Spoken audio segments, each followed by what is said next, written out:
Halo semuanya, kami dari kelompok Karsa Cipta, yaitu kelompok 7 yang beranggotakan saya sendiri, Mai Lastri, dan juga Erlina Usialita, dan juga Puja Kusuma akan mempresentasikan hasil kerja kelompok kami yang berjudul Cyberguard, aplikasi edukasi interaktif pencegahan penipuan online untuk generasi Z.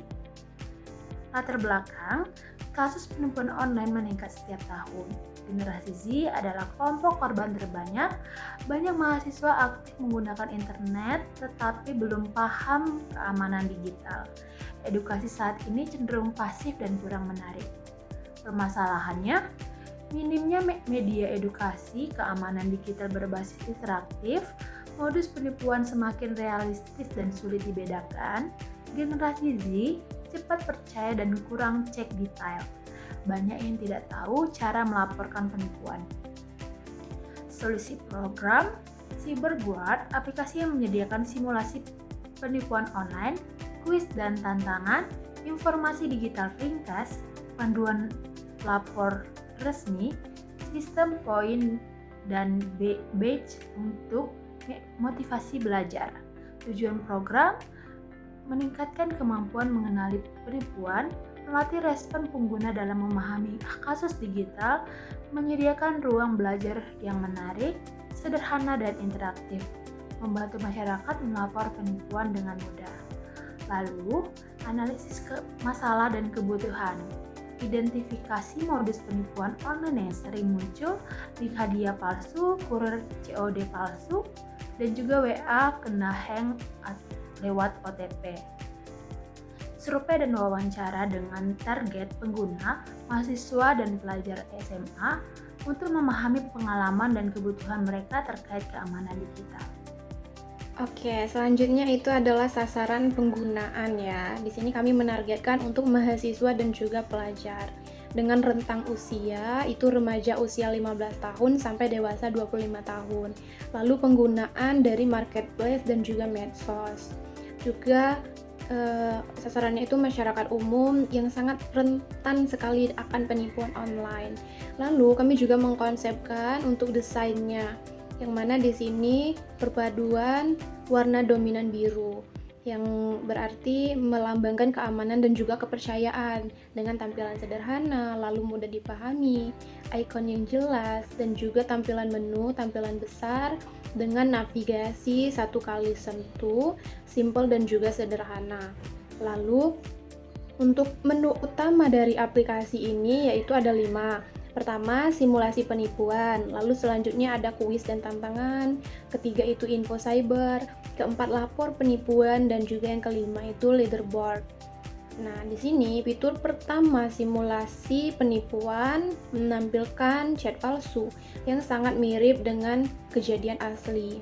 Terus ada pilihan respon, nah setiap keputusan ini punya hasil yang berbeda. Lalu digunakan untuk melatih refleks digital yang aman. Lalu contoh simulasinya itu seperti modus marketplace atau biasa tuh COD barang. Ada juga kurir palsu meminta pembayaran. Terus penggunaan memilih bayar atau tolak atau cek detail.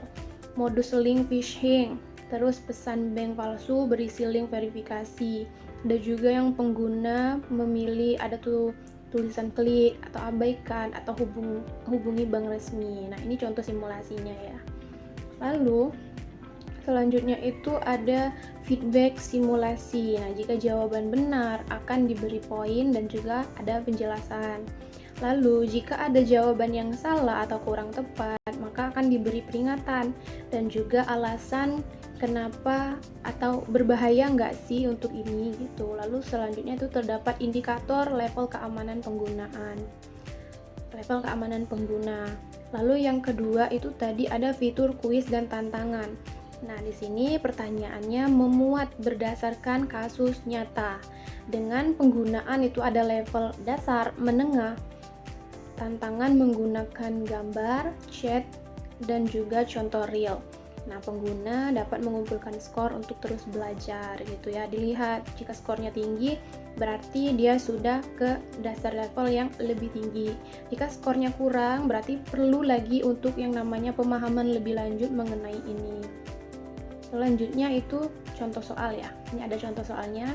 Misalnya soalnya itu, apa langkah pertama saat menerima file misalnya APK dari nomor yang tidak dikenal. Nah, jawaban benar memberikan badge atau data protector gitu. Lalu selanjutnya itu ada fitur ketiga atau info cyber. Di sini berisikan konten yang mudah dibaca, bisa berupa artikel pendek, terus infografis video 20-40 detik, terus update jenis penipuan terbaru dan juga lain-lainnya. Terus fitur keempat, layanan penipuan. Nah, di sini biasanya tuh berisikan link resmi. Misal nih, cek rekening.id lapor. Lalu lapor.id, lapor.go.id, terus cybercrime, Polri dan juga Kominfo. Nah, dan juga di sini di fitur keempat ini juga ada tutorial bagaimana cara screenshot bukti, bagaimana cara mengisi laporan dan juga yang lainnya. Nah, selanjutnya itu ada pengembangan aplikasi versi beta, di mana di sini pertama membuat tampilan aplikasi di Figma.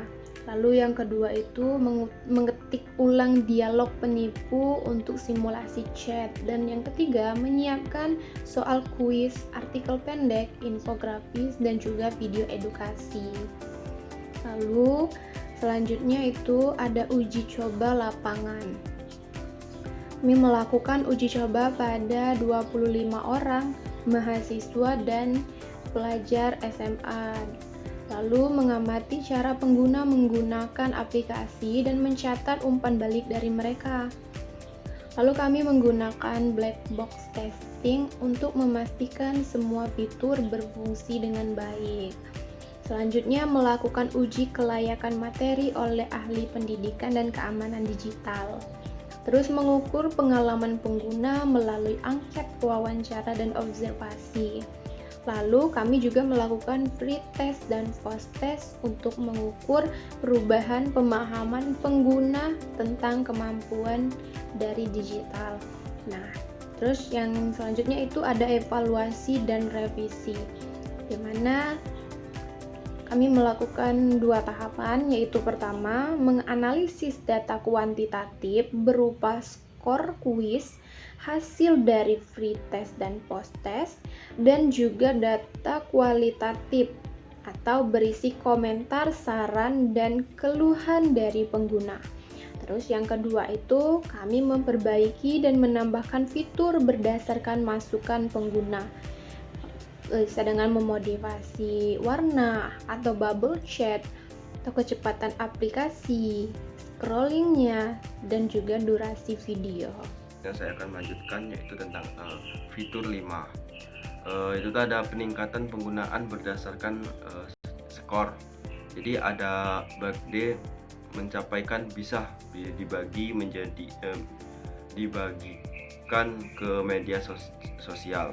Jadi selanjutnya itu ada birthday penggunaan anti phishing pemula, Gurding marketing, Opti Protector, Chapter Hor, Cyber Master level tertinggi. Selanjutnya itu ada alur penggunaan. Jadi ada alur-alur untuk penggunaan fitur ini.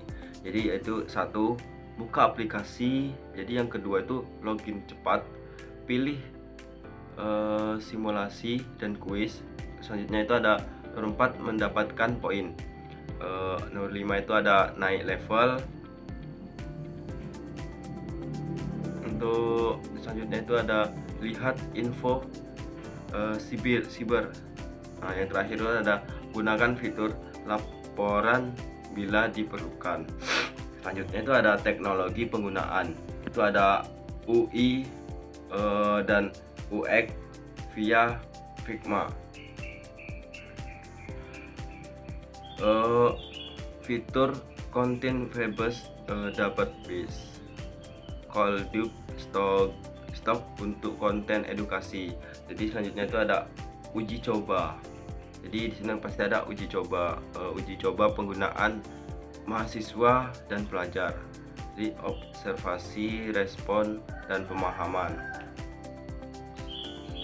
Kuesioner per teks dan poster revisi fitur berdasarkan masukan, keunikan program, simulasi yang realitas.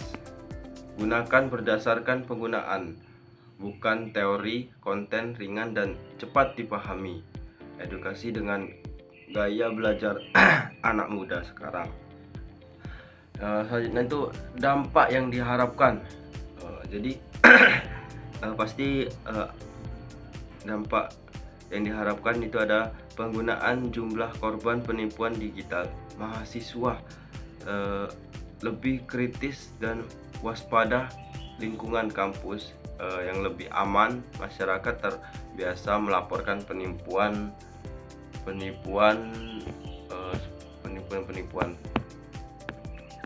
Jadi selanjutnya itu ada visi jangka panjangnya.